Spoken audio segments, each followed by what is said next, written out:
Shalom saudara-saudara. Saat ini saya ingin berbagi firman Tuhan dalam Yohanes 15. Pokok anggur yang benar. Akulah pokok anggur yang benar dan Bapakkulah pengusahanya. Setiap ranting padaku yang tidak berbuah dipotongnya, dan setiap ranting yang berbuah dibersihkannya, supaya ia lebih banyak berbuah. Kamu memang sudah bersih karena firman yang telah kukatakan kepadamu. Tinggallah di dalam aku, dan aku di dalam kamu. Sama seperti ranting tidak dapat berbuah dari dirinya sendiri, kalau ia tidak tinggal pada pokok anggur. Demikian juga kamu tidak berbuah jikalau kamu tidak tinggal di dalam aku. Akulah pokok anggur dan kamulah ranting-rantingnya. Barang siapa tinggal di dalam aku dan aku di dalam dia, ia berbuah banyak, sebab di luar aku kamu tidak dapat berbuat apa-apa. Barang siapa tidak tinggal di dalam aku, ia dibuang keluar seperti ranting dan menjadi kering, kemudian dikumpulkan orang dan dicampakkan ke dalam api lalu dibakar. Jikalau kamu tinggal di dalam aku dan firmanku tinggal di dalam kamu, mintalah apa saja yang kamu kehendaki dan kamu akan menerimanya. Dalam hal inilah Bapakku dipermuliakan, yaitu jika kamu berbuah banyak, dan dengan demikian kamu adalah murid-muridku. Nah saudara, saat ini di hadapan saya, di dalam rumah saya, ada pohon jeruk limau. Pohon jeruk limau ini sudah menemani saya, sudah tinggal di dalam keluarga saya selama 2 tahun. Kami melewati waktu-waktu suka duka, masa senang. Ada waktunya. Pertama kali saya membeli, dia itu buahnya lebat dan banyak. Tiba-tiba musim dingin tiba, kami lupa membawa ke dalam rumah. Akibatnya semua tangkai-tangkainya, ranting-rantingnya, cabang-cabangnya yang tadinya lebat, tinggi, tiba-tiba mati separuh. Ada bagian cabang-cabang yang sudah mengering dan akhirnya saya masukkan kembali ke dalam rumah ya. Karena pohon jeruk ini pohon tropikal, tidak tahan di luar di cuaca dingin. Nah, akhirnya saudara, daun-daunnya berguguran. Ini tahun lalu, daun-daunnya berguguran, kering dan gugur. Dan cabang-cabangnya pun mati. Nah, tahun lalu karena banyak cabang yang mati, saya pikir saya sudah kehilangan pohon ini. Ternyata ada harapan baru. Cabang-cabangnya, cabang utama saudara, tidak semuanya mati. Ini masih ada kehidupan ya, masih ada hijau, kuat gitu batangnya. Nah, dari sinilah sumber kehidupannya. Ketika saya memotong ranting-ranting yang mati, saya ingat firman Tuhan di dalam Yohanes 15 ayat 2 tadi. Setiap ranting yang ada padaku yang tidak berbuah dipotongnya, dan setiap ranting yang berbuah dibersihkannya supaya ia lebih banyak berbuah. Itu betul sekali saudara.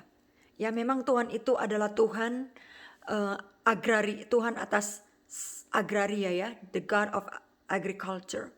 Jadi kalau berbicara mengenai soal tanam menanam, pertanian, itu memang Tuhan adalah jagonya, master plan-nya. Saya belajar dari firman Tuhan, saya potong saudara, cabang-cabang yang mati. Karena apa? Ya, cabang-cabang yang mati ini kalau tidak dipotong, dia akan menghisap karena dia sudah mati, tapi karena dia masih menyangkut, ya masih bersambung, tinggal di dalam pohon utama, di dalam pohon utamanya. Jadi dia masih menghisap kehidupan dari pohon utama, saudara-saudara. Tapi sia-sia. Jadi tenaganya sia-sia, ya. Oleh sebab itu, cara satu-satunya untuk menyelamatkan pohon tersebut agar dia tidak mati semua, kita harus potong. Cabang ini sudah mati karena sudah kering. Jadi tidak akan ada cabang baru keluar, ya karena sudah kering. Jadi cara satu-satunya untuk menyelamatkan pohon ini, saya harus potong di mana titik kehidupan terakhir. Ya, ini ada masih hijau nih. Ya, disinilah saya potong. Ini kan sudah kering nih. Ini kering saudara, nggak akan ada kehidupan. Saya potong aja. Nah, tapi di sini saudara masih ada kehidupan ya, masih ada hijau. Hijau itu lambang kehidupan. Berarti tanda-tanda ranting ini masih keluar ranting baru. Jadi benar kata Tuhan, ranting yang tidak berbuah itu mesti dipotong supaya pohon itu berbuah lagi, berbuah makin lebat. Nah, ini kesia-siaan, jadi mesti dibuang. Ini masih hijau, ya perhatikan masih hijau. Akhirnya ini keluar yang masih baru. Ups, masih hijau. Nanti dari yang hijau ini masih akan ada keluar, masih ada kehidupan. Tapi ini sudah mati, mesti dicabut, mesti dipotong. Ya, ini juga sudah mati. Tapi lihat ini dari cabang ini keluar tunas yang baru. Maka kita potong di sini supaya tidak menghisap kehidupan dari sini. Cabang-cabang mati. Nah, apa ini maksud cabang-cabang ini, saudara? Kalau seandainya ini adalah kehidupan kita, ya, ini adalah kehidupan kita. Ada cabang-cabang dalam hidup kita, cabang-cabang kehidupan dalam hidup kita yang menempel dalam hidup kita. Mungkin itu pergaulan, ya. Mungkin suatu bisnis atau usaha.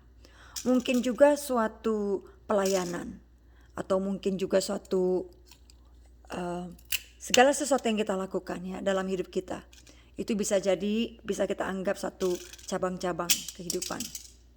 Tetapi kadangkala ada tindakan atau cabang dalam hidup kita itu yang sebenarnya adalah suatu kesia-siaan.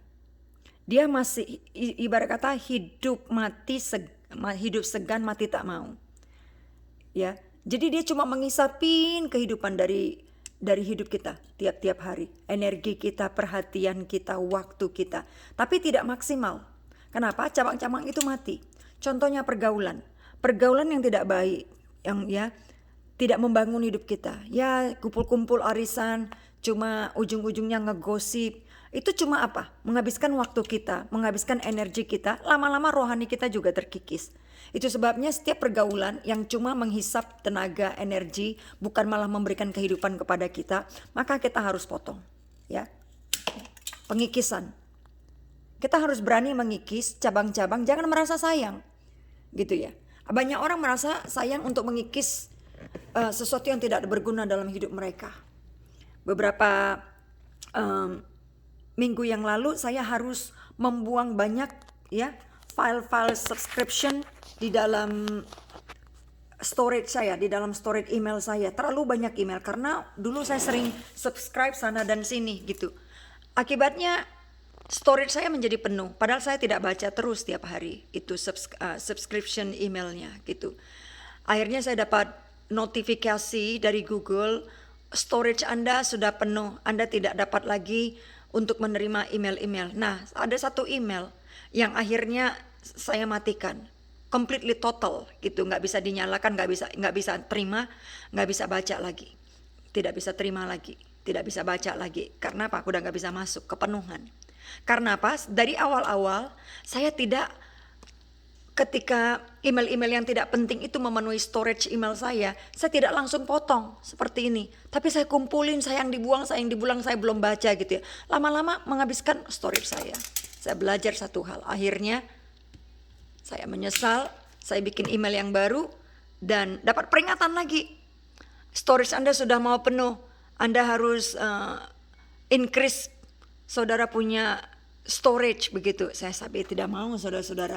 Akibatnya yang saya lakukan adalah saya mengikis. Jadi setiap kali bahkan saya harus unsubscribe email-email yang saya nggak perlu. Gitu. Memang ada rasa sayang. Aduh ini masih perlu. Ini masih perlu, ini belum dibaca. Mungkin nanti saya perlu. Mungkin nanti saya ini. Kita berpikir begitu ya saudara.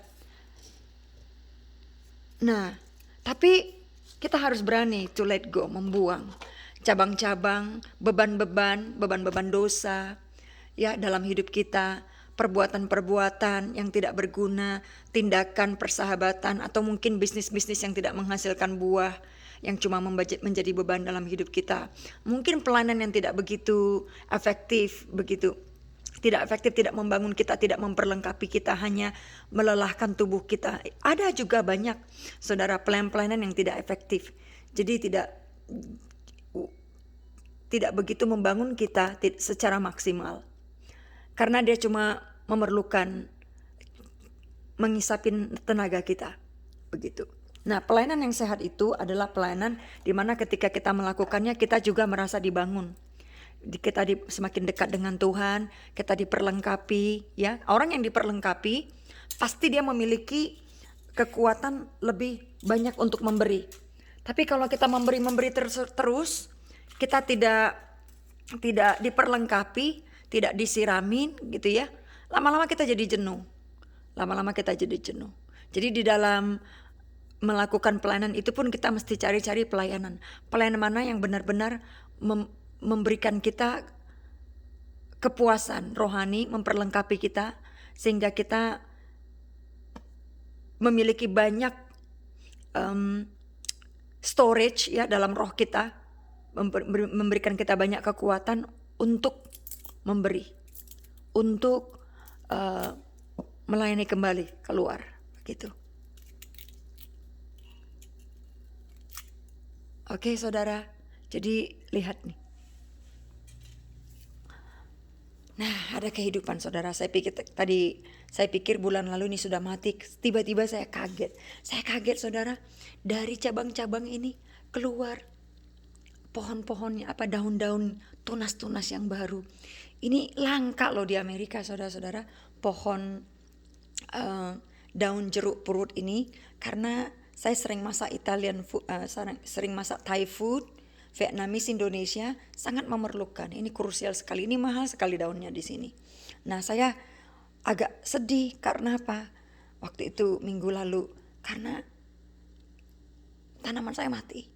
Ternyata tidak mati total, saudara. Saya selamatkan, saya masukin ke dalam. Ternyata selamat, saudara-saudara. Lihat nih. Ya, luar biasa. Puji Tuhan, terima kasih Tuhan. Tapi dari ini pun saya belajar. Saudara-saudara ya, seperti yang tadi saya sudah bagikan, ternyata ada pelajaran rohani dari memotong cabang-cabang hari ini. Baik saudara-saudara, kiranya kesaksian ini tentang pohon jeruk purut saya ini boleh menjadi berkat buat kita pagi hari ini untuk waktu Amerika dan malam hari untuk waktu Indonesia. Terima kasih, Tuhan memberkati, selamat berbuah, menghasilkan buah-buah kebenaran di dalam kerajaan Allah. Tuhan memberkati. God bless you. Bye-bye.